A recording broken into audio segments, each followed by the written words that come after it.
Long ago, in the heart of Babylon, 3 young men stood in defiance, not of rebellion, but of conviction. Their names were Shadrach, Meshach, and Abednego. Though far from home, these servants of the Most High God never forgot who they were or whose they were.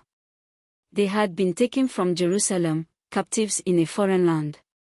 Yet even in exile, they rose in favor. The king, Nebuchadnezzar, appointed them to positions of influence. But their greatest test did not come in the palace halls, it came in fire. One day, the king made an image of gold, 90 feet tall. He ordered all people to bow to it when the music played. Whoever does not fall down and worship, he decreed, shall be cast immediately into the midst of a burning fiery furnace. Daniel 3 verse 6. The sound of horns and harps filled the air. Across the plain, thousands bowed low. All, except 3. Shadrach, Meshach, and Abednego remained standing, alone, yet unmoved. They would not worship a false god. This defiance could not be ignored. Furious advisers rushed to Nebuchadnezzar. "O king, live forever," they said. "These men do not serve your gods or worship the image you have set up." Daniel 3 verse 12. Enraged, the king summoned them. "Is it true?" he demanded. "If you do not worship, you shall be cast into the fiery furnace. And who is the God who will deliver you from my hands?" Daniel 3 verses 14 to 15.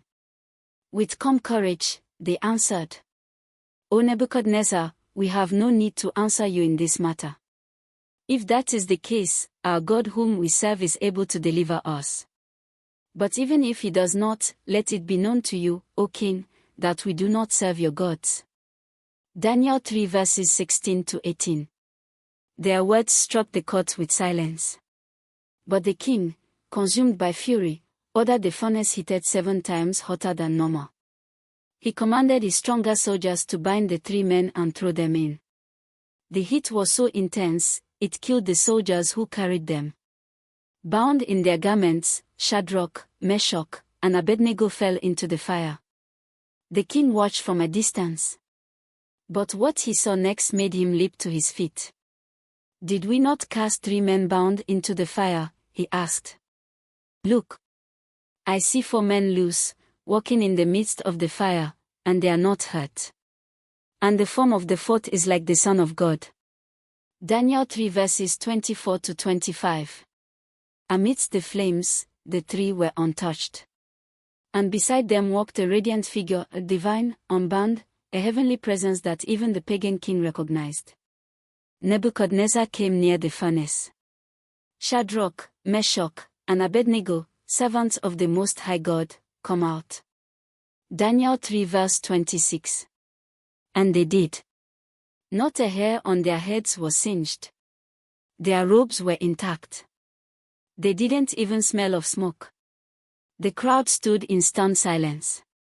Then the king declared, "Blessed be the God of Shadrach, Meshach, and Abednego, who sent his angel and delivered his servants who trusted in him. There is no other God who can deliver like this." Daniel 3 verses 28 to 29. The king promoted the 3 men, but their true reward was not status, it was something far greater. It was their unshakable testimony to the living God. They were not saved from the fire, they were saved in it. Because faith doesn't always mean escape. Sometimes, it means endurance. And in the heat of trial, God's presence shines brightest. This ancient story is not just about fire, it's about faith. Faith that stands when others bow. Faith that speaks when silence is safer. Faith that trusts even when the outcome is uncertain. "Even if he does not," they said. That kind of faith confounds kings and moves heaven. That kind of faith stands in furnaces and walks out free. You may never face a golden idol or a blazing furnace. But you may stand in moments where compromise calls. Will you bow to fear? Or stand in faith? When you're in the fire, you are not alone. The same God who walked with Shadrach, Meshach, and Abednego walks with you still. Though the flames rise, they will not consume you. Though the world presses, you will not break. For he has said, when you walk through the fire, you shall not be burned, nor shall the flame scorch you. Isaiah 43 verse 2. Let the fire refine, not destroy. Let your stand glorify God. Let your faith speak louder than fear. Because faith like theirs echoes through history. It reminds us that true courage is found in conviction, and true strength in surrender to God. So stand firm. Trust boldly. And remember, the God who met them in the fire will meet you in yours. If you enjoyed this video, kindly like, comment, share and subscribe. God bless you.